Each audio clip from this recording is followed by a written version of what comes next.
La chronique économique. Une présentation des services financiers Raymond Sanson, 118 Avenue de la Gare, Montmagny, 418-248-3583.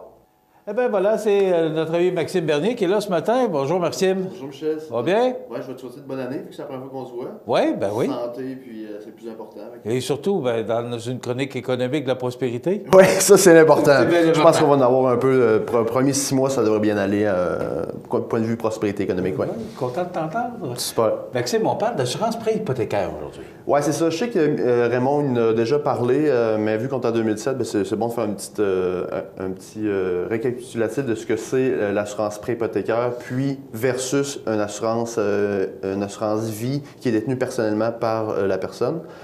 Donc, j'ai pris le tableau aujourd'hui. C'est la première fois que je prends le tableau, donc on va s'ajuster en cours de route. OK. Ça va être facile parce que c'est tout facile de comprendre. C'est des chiffres. Hein? En gros, il y a 4 points qui sont qui différencient les deux produits. L'assurance prêt hypothécaire, c'est une assurance vie et invalidité. Mais moi, je vais me pencher plus sur la vie, qui est pris lorsque vous souscrivez une hypothèque ou un prêt, n'importe quel type de prêt à l'institution financière de votre choix, peu importe l'institution financière. De l'autre côté, on peut prendre une assurance vie qui est détenue personnellement par soi-même. Les avantages, on va les dire les suivants. Le premier avantage, c'est la propriété du contrat.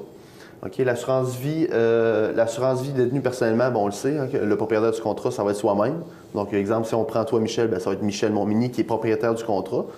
De l'autre côté, si on prend l'assurance prêt hypothécaire, cette assurance-là, le propriétaire, c'est l'institution financière elle-même. Donc, au niveau légal, c'est l'institution financière qui va choisir un peu tout ce qui va découler d'une assurance vie, qui est le bénéficiaire et le capital qui va être payé à la fin.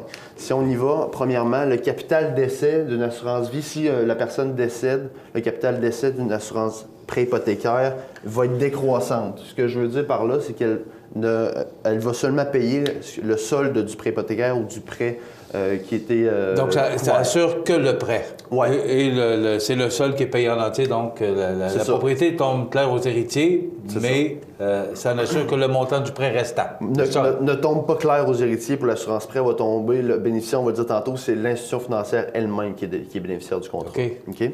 Donc, l'assurance prêt hypothécaire, le capital, étant donné que c'est un prêt, bien là, on sait que le prêt, on le paye. Fait qu'à un moment donné, c'est pour arriver à zéro. Donc, le capital d'essai, il va être payé, c'est seulement le solde du prêt. Donc, il est décroissant. OK. OK. Donc, si on décède ici, on ne paiera pas le même montant que si on décède là. OK. L'autre avantage d'avoir une assurance détenue personnellement, c'est que le capital d'essai, il est constant dans le temps. Peu importe quand on décède, si on a pris un 100 000 par exemple, ça va être 100 000 qui va être payé. Même si Même si il reste 30 000 sur le prêt, c'est le 100 000 qui est remboursable au complet. Tandis que l'institution financière, c'est décroissant. C'est ça. Donc, si, mettons, vous décédez dans les 5 dernières années de votre prêt il reste 5 000 ils vont payer que 5 000 mais vous allez payer pas mal plus cher que ça. OK. OK? Donc, ça, c'est le premier. Après ça, comme je dis, le capital d'essai d'une assurance vie, il est stable dans le temps. Okay? Peu importe l'âge qu'on prend, si on prend un 100 000, ça va payer 100 000, peu importe quand on décède. Donc ça, c'est un avantage qu'il y a. Le deuxième avantage, c'est les bénéficiaires. Les bénéficiaires d'une assurance prêt, comme on l'a dit tantôt, c'est l'institution financière elle-même. Donc, elle va se payer elle-même. Ce qui veut dire que si on change la propriété du contrat, puis les bénéficiaires, si on combine les deux, si on change l'institution financière, l'assurance prêt qu'on a contactée chez l'institution financière A ne pourra être transférée à l'institution financière B. Il va falloir prendre une assurance prêt chez l'institution financière B. Fait qu'on peut pas l'appliquer sur n'importe quel prêt qu'on veut. Donc, on perd un peu les avantages de ce côté-là. OK. Alors qu'avec cette assurance-là, on garde toujours les mêmes avantages. C'est ça. Exemple, si on a 100 000 de dette, bien, on souscrit une assurance vie personnelle auprès d'une compagnie d'assurance de 100 000 pour couvrir l'entièreté des dettes. À ce moment-là, le bénéficiaire, c'est nous qui choisissons. Donc, on peut choisir de soi conjoint, de ses enfants, peu importe, c'est nous qui choisissons, puis on peut en choisir autant qu'on veut des bénéficiaires. Après ça, les bénéficiaires, eux, choisissent mettons, si la personne a dit moi, ça ne me dérange pas de continuer de payer le prêt, okay, de payer l'hypothèque, bien, elle va dire, mettons, moi, je vais appliquer 100 000 sur les études de nos enfants, à la place de l'appliquer pour libérer le prêt. Donc, il y a un choix, il y a un plus grand nombre de choix qui peut être fait quand on détient proprement l'assurance vie pour protéger ses prêts, comparé à une institution financière. OK. Donc, les bénéficiaires d'une assurance prêt, c'est seulement l'institution financière qui est bénéficiaire automatiquement de son prêt. OK. Ça paye le prêt. That's it. Terminé. En plein ça. Le 100 000, ça paye le prêt. Et ça paye ce qu'on veut. Ça paye ce qu'on veut. Ouais. Après, c'est les bénéficiaires de la police qui ont le choix de payer ce qu'ils veulent avec l'argent. Est-ce qu'il y a Est-ce que sur le 100 000, il y a une partie qui est comme un peu garantie pour l'institution financière ou... L'institution financière peut demander d'avoir une garantie qui est protégée, d'avoir une hypothèque mobilière sur le contrat, mais c'est rarement le cas la majorité du temps. Si on arrive sur l'institution financière, on contracte un prêt pour une maison, ils nous disent voulez-vous l'assurance vie prêt hypothécaire? Là, vous dites non, parce que vous n'êtes pas obligé de la prendre. Bon, c'était ma prochaine question. Vous n'êtes pas obligé de la prendre? Ça, c'est bien important, là. Oui. On n'est pas obligé de prendre l'assurance de l'institution financière. Non. On peut prendre une assurance vie avec une autre compagnie, peu importe la compagnie. Tout à fait. Mais on est... OK, ça, c'est important. Puis c'est pas moi qui le dis, c'est Raymond l'avait déjà emmené, le petit pamphlet de l'Autorité des marchés financiers, qui est un peu le chien de garde des consommateurs pour le côté financier. Il y a un pamphlet qui existe qui dit que la personne qui contracte un prêt n'est pas obligée de prendre l'assurance prêt du prêteur.